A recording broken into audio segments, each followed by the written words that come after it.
Dear student, my name is Jabin Mujawar. I am from Nehru College, Department of Mathematics. So today I am explain about central orbit, which come under in dynamics. So exactly what is central orbit? Central orbit, it is nothing but if a force acting on a particle moving in a plane curve is always directed towards a fixed point, then the force is called a central force. The fixed point is called the center of the force, and the path traced by the particle under the action of the force is called central orbit. So what it is exactly? If a force acting on a particle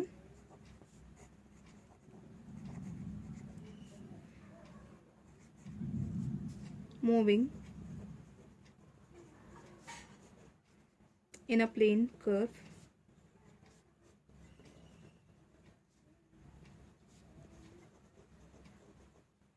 is always directed towards a fixed point, then the force is called a central force.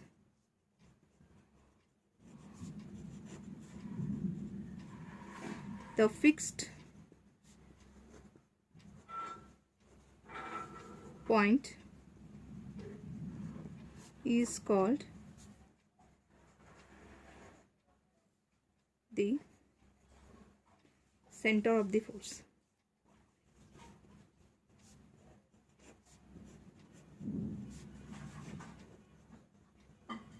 And the path traced by the particle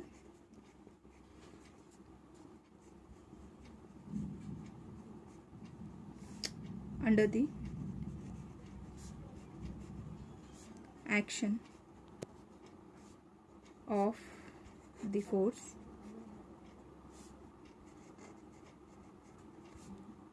force is called central orbit.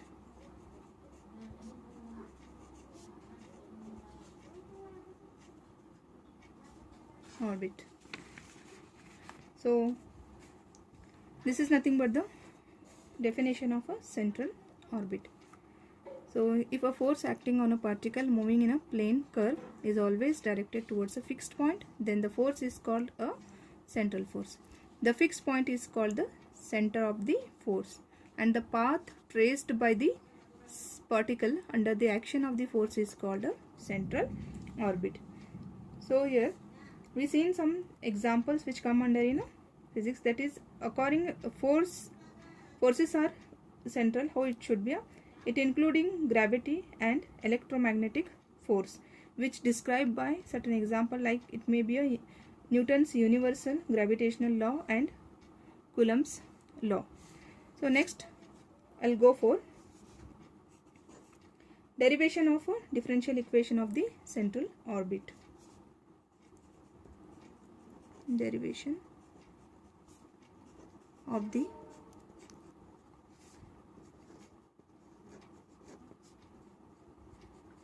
differential equation of the central orbit.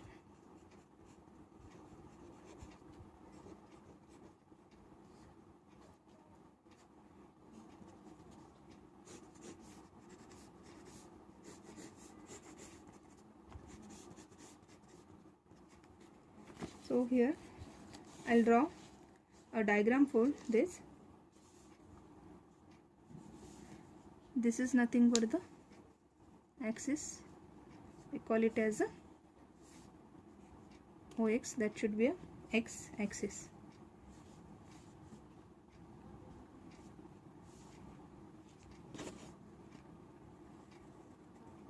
This is nothing but one more force which acting towards the point.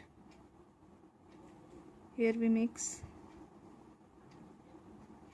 the curve. This is nothing but the point P. The coordinates for this r and theta. It makes the angle theta with force F and radius r. Okay, this is nothing but the diagram. Let here what is O? O is nothing but the O be the center of the central orbit. It is nothing but O. Let O be the center of the central orbit, or it referred as a pole, or O is nothing but pole, and OX is nothing but the fixed straight line, or we call it as a initial line. Let here OX as the initial line. Let here the coordinates, that should be a r and theta, we call it as a with the polar coordinates.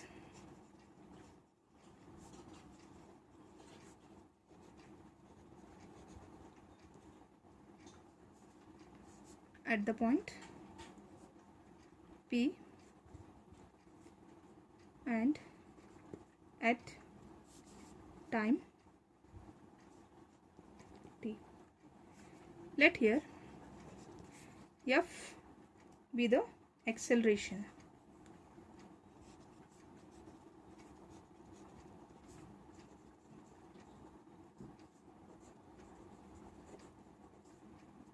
Which is directed towards O.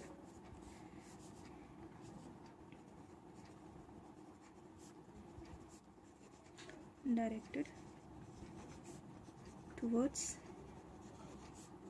the pole. Then the radial acceleration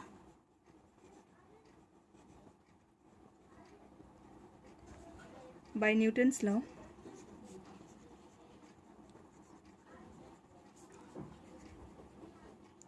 is, we know that the radial acceleration by Newton's law, it is d square r divided by dt square minus of r into d theta divided by dt whole square.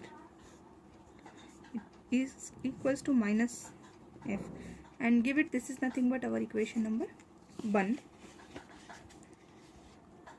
Since here force is always directed towards the pole O, the transverse acceleration is 0.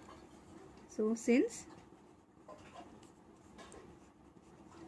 the force is always directed towards the transverse acceleration is 0. So see, the force is always directed towards the 0, towards the 0 or pole. The transverse acceleration is 0. Therefore we know that is 1 by r d by dt into r square d theta divided by dt. Bracket completed. It should be equals to 0. So here we know this equation, that is force is always directed towards the pole 0. That is transverse acceleration should be a 0. Hence here r square d theta by dt is constant, or say it should be a, we take here it should be a constant h. It implies that d theta divided by dt is equals to, take this r this side, therefore it should be a h divided by r square. Or we know that u is equals to 1 by r, then r is equals to 1 by u, and here put the differentiation on both the side, that it should be a r is equals to 1 by u, it becomes dr by, with respect to t, that is dt is equals to here d by dt into 1 by u. So here we put the symbol of differentiation for both the side, that should be a, with respect to t, that should be a d by dt. Therefore differentiate this, differentiation of 1 by u with respect to t is nothing but minus of 1 by 1 divided by u square into du by d theta into d theta divided by dt. So here we multiply d theta, that should be a both numerator as well as denominator. Therefore here you may take this value is nothing but, we know that what is the value for 1 by u square, always 1 by u is nothing but, where it is r, therefore it should be a minus of r square d theta by dt into du by d theta. Okay. So we know that this value, that is minus of r square d theta by dt, is nothing but h value. So why? Because here r into r square into d theta by dt is nothing but here h. Now put the value for this, therefore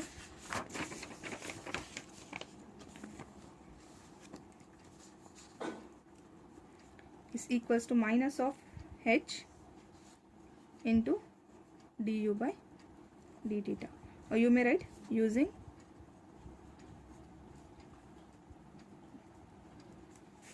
equation 2. Better you may write this is nothing but the equation number 2.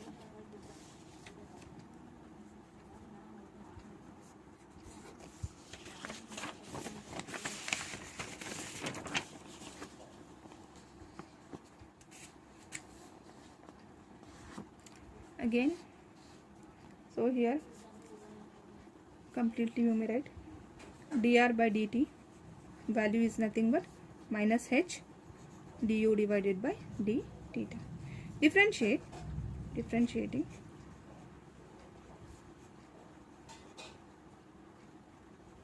again with respect to t, therefore it should be a d square r divided by dt square is equals to minus of h d by dt with respect to t to du by d theta. Therefore this is nothing but minus of h, differentiation of this value is nothing but, so take here it is d by d theta into du by d theta into d theta by dt. Here what we are doing, we are multiplying and dividing, that should be a d theta to numerator as well as denominator. Now this value is nothing but minus of h, this value is d square u divided by d theta square into what will be the value for d theta by dt. We know that it is nothing but h divided by r square, or you may write using again equation 2. Okay, now what will be the value for d square r by dt square is nothing but minus of h square divided by r square, because h into h is nothing but h square divided by r square into d square u divided by d theta square. Now this is nothing but the value for d square r by dt square. Now substitute, give it, this is nothing but again equation number 3. Substitute from equation 2 and 3 in equation 1, then we get what we get here. Here we substitute means what is our equation 1 here? Equation 1 means it is nothing but d square r by dt square minus of r into d theta by dt whole square, because here we are having both the value for, that is d square r by dt square as well as d theta by dt value. Now put this value, two value in a equation 1. Therefore the equation 1 becomes, here it is, substituting the value for this means minus of h square by r square into d square u divided by d theta square minus of r into h by r square whole square is equals to minus of f, isn't it? So here we are putting both the value for d square r by dt square and d theta by dt. So now here remove the negative sign, because here we are taken the negative sign means this value it should be a remove LHS as well as RHS, the negative sign. Therefore the equation is h square by r square d square u divided by d theta square, it should be a plus r h square divided by r raised to 4 is equals to minus of f. So now here just cancel this and this, therefore the remaining value. So one more point here, what will be the value for 1 by r? 1 by r is nothing but our u value. So here we are having 1 by r square means put it, it is u square. Therefore it should be a h square u square d square u divided by d theta square plus of again 1 by r cube, remaining value is r cube means here it should be a u cube h square is equals to, sorry, this is plus of f, or you may write this equation taking here h square as well as u square common. Remaining equation is d square u divided by d theta square plus of u is equals to f, or you may write here where u is 1 by r. So this is nothing but the second order non-linear differential equation of the central orbit in polar coordinates. Thank you.